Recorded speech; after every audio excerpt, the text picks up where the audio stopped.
ప్రియమైన వాళ్ళరా, ప్రభువైన యేసుక్రీస్తు నామములో ఈ యొక్క ఉదయకాల సమయాన మీ అందరికీ నా హృదయపూర్వక వందనాలు తెలుపుకుంటున్నాను. ఈ రోజంతా కూడా మీరు చేయబడిన విషయాల్లో దేవుని హస్తం మీకు తోడయుండి మీకు జయాన్ని కలుగుజేయునుగాక. సామెతలు 24వ అధ్యాయము 16వ వచనం ఇలా సెలవిస్తుంది, నీతిమంతుడు 7 మార్లు పడినను మళ్ళీ తిరిగి లేచును అనేటువంటి మాటను మనం చదువుతున్నామండి. ప్రియమైన బిడ్డలారా, మనం నీతిమంతులము. మనం 7 మార్లు పడినా కూడా మనం లేవనెత్తడానికి ప్రభు యేసుక్రీస్తు ఆయన సిద్ధంగా ఉన్నాడు. కొంతమంది ప్రియులారా, ఏదో వారి యొక్క సందర్భాన్ని బట్టి వారు పాపం చేస్తుంటారండి. దేవుని బిడ్డలు రక్షింపబడిన వారు, చర్చికి వెళ్ళేవారు ఏదో ఒక సందర్భాన్ని బట్టి పాపం చేస్తుంటారు. ఏదో ఒక పాపంలో వారు పడిపోయి ఉంటారు. సాతానుడు ఏం చేస్తారంటే ప్రియులారా, ఆ యొక్క పాపాన్ని మాత్రం వారు ముందుంచి, నువ్వు పాపం చేశావు, నువ్వు మందిరానికి వెళ్ళడానికి నీకు అసలు అర్హత లేదు, నువ్వు పాపం చేశావు, నువ్వు ప్రభు రాత్రి బల్ల తినడానికి నీకు అసలు అర్హత లేదు, నువ్వు పాపం చేశావు, నువ్వు ప్రార్థించడానికి నీకు అసలు అర్హత లేదని చెప్పి వారి పాపాన్ని ముందుంచి ప్రియులారా వారిని దేవుడి నుంచి శాశ్వతంగా వాడు దూరపరుస్తాడండి. ఇది సాతానుకు కావాలి. నువ్వు పాపాన్ని ఆలోచిస్తూనే ఉండాలి, నాకు అర్హత లేదని చెప్తూ ఉండాలి, నువ్వు చర్చికి వెళ్ళకూడదు, ప్రార్థన చేయకూడదు, బైబిల్ చదవకూడదు, ఏది నువ్వు చేయకూడదు. అది సాతానుకు కావాలి. ఎందుకంటే అప్పుడే సాతాను నీ జీవితంలో అతడు ఏలుబడి చేయగలడు.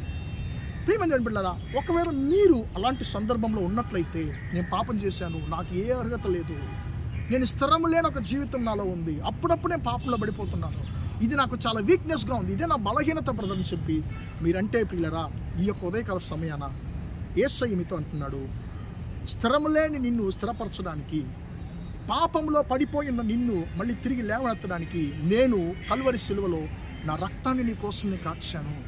నువ్వు 7 సార్లు పడినా కూడా నిన్ను మళ్ళీ తిరిగి లేవనెత్తి నిన్ను పరిశుద్ధపరచడానికి నా రక్తము చాలిన రక్తముగా ఉంది అని చెప్పి యేసయ్య నీతో మాట్లాడుతున్నాడు. ప్రియమైన దేవుని బిడ్డలారా, లూకా 15వ అధ్యాయంలో చిన్న కుమారుని మనం చూస్తున్నామండి. చిన్న కుమారుడు తండ్రి నుంచి దూరం అయ్యాడు, ఎన్నో కష్టాలకు గురి అయ్యాడు. మళ్ళీ ప్రియులారా అతడు ఆలోచిస్తున్నాడు, నేను లేచి నా తండ్రి దగ్గరికి వెళ్తానని చెప్పి ఆలోచించాడు, ఒక నిర్ణయాన్ని తీసుకున్నాడు. ఆయన పడిపోయినటువంటి స్థితి నుంచి ఆయన లేచాడు. ఆయన పడిపోయిన స్థితి నుంచి లేచాడు. ప్రియమైన బిడ్డలారా, తండ్రి దగ్గరికి వెళ్ళాడు, తన జీవితం మళ్ళీ మార్చుకున్నాడు. కోల్పోయిన ఆశీర్వాదం తండ్రి ఆయనకు మళ్ళీ ఇచ్చాడు. ప్రియులారా, కాబట్టి మీరు ఎలాంటి పాపంలో పడిపోయి దేవునికి దూరమై ఉన్నా కూడా మళ్ళీ మీ యొక్క పాపాలు సరిచేయడానికి యేసయ్య సమర్థుడుగా ఉన్నాడు. ఆయన అంటున్నాడు, నేను నిన్ను లేవనెత్తడానికి సిద్ధంగా ఉన్నాను, నువ్వు లేయడానికి సిద్ధంగా ఉన్నావా, నీ పాపాలు విడిచిపెట్టడానికి సిద్ధంగా ఉన్నావా, మళ్ళీ నా వద్దకు రావడానికి సిద్ధంగా ఉన్నావా అని చెప్పి యేసయ్య నీతో మాట్లాడుతున్నాడు. ఈ యొక్క ఉదయకాల సమయంలో మనము ఆయనకి ఎలాంటి సమాధానం చెప్పబోతున్నామండి. ప్రార్థన చేద్దాం. అయ్యా, నన్ను లేవనెత్తయ్యా, నేను పడిపోయిన స్థితి నుంచి నన్ను లేవనెత్తు, నన్ను నీతో చేర్చుకో అయ్యా, నేను నీతో పరిగెత్తడానికి నన్ను అర్హతపరచని చెప్పి మనం అడగదామా? ప్రార్థన చేద్దాం. ప్రేమగల మా తండ్రి, దయగల దేవ, ఇంతవరకు ఈ మాటలు తండ్రి వినండి బిడ్డలు మీరు దీవించండి, ఆశీర్వదించండి. నీతిమంతుడు 7 మార్లు పడినను మళ్ళీ లేచును అనేటువంటి మాట ప్రకారము అయ్యా, మా సహోదరులు ఎలాంటి తండ్రి పాపంలో పడిపోయి ఉన్నారో తండ్రి, వారు ఎలాంటి బలహీనత తండ్రి, ఇది నా వీక్నెస్, ఈ పాపమే నా వీక్నెస్ అని చెప్పి దేని గురించి అనుకుంటున్నారో తండ్రి, ఆ విషయం అన్నిట్లో తండ్రి మీ బిడ్డలకు తండ్రి ఒక గొప్ప జయాన్ని కలుగుజేయండి తండ్రి. వాళ్ళు పడిపోయిన స్థితి నుంచి వాడిని లేవనెత్తమని ప్రార్థిస్తున్నాను.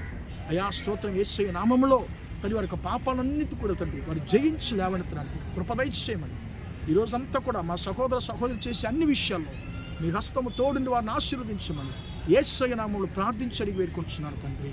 ఆమేన్, ఆమేన్. ప్రియమైన వారులారా, దేవుడు మిమ్మల్ని దీవించి ఆశీర్వదించును గాక. Praise the lord.